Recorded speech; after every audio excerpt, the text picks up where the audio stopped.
انسان حیران ہوتا ہے، اور یہ ہم تو سب کے ساتھ اچھا کرتے ہیں مگر پتہ نہیں رشتہ دار ہم سے راضی نہیں ہوتے۔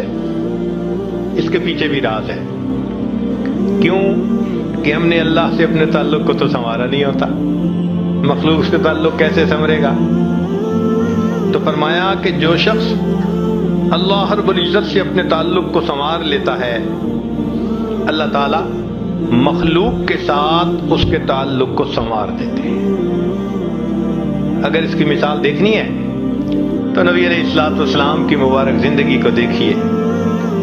ایک وہ وقت بھی تھا کہ جب اپنے رشتہ دار نبی علیہ الصلوۃ والسلام کو تکلیف پہنچاتے تھے، آپ بازار میں آگے آگے دعوت کا کام کرتے تھے اور پیچھے آپ کا چچا ابو لہب لوگوں کو کہتا تھا کہ یہ شخص غلط بیانی کر رہا ہے، تم اس کی بات مت ماننا، اپنے مخالفت کرتے تھے۔ ایک وہ وقت بھی تھا، پھر کیا ہوا؟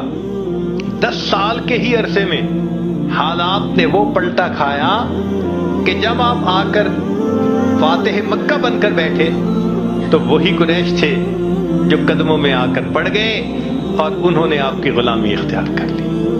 فضیل بن عیاض رحمۃ اللہ علیہ فرماتے ہیں، مجھ سے جب بھی اللہ تعالیٰ کی نافرمانی ہوئی، مجھ سے جب بھی اللہ تعالیٰ کی نافرمانی ہوئی، میں نے اس نافرمانی کا اثر اپنے ماتحتوں کے اندر دیکھا۔ یہ ریفلیکشن ہوتی ہے، ہم اللہ کی نافرمانی کرتے ہیں، اللہ مزہ چکھا دیتے ہیں کہ اپنے جو ماتحت ہوتے ہیں ان کو نافرمان بنا دیتے ہیں۔ اچھا بھائی تم ذرا اس کو ایکسپیرینس کرو ذرا۔ وہ جی کیا کریں، بیوی سنتی ہی نہیں ہے، حضرت بس اولاد افلاطون بن گئی ہے، حضرت بچے نے ذلیل کر دیا ہے۔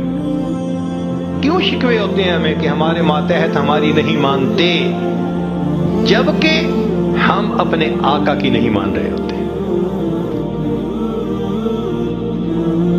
فرماتے ہیں کہ جب بھی مجھ سے اللہ تعالیٰ کی نافرمانی ہوئی، میں نے آزما کے دیکھا، یا تو بیوی نے میری نافرمانی کی، یا میری اولاد نے میری نافرمانی کی، یا میرے نوکروں نے، غلاموں نے، انہوں نے میری نافرمانی کی، یا کم از کم میری سواری کے جانور نے میری نافرمانی کی۔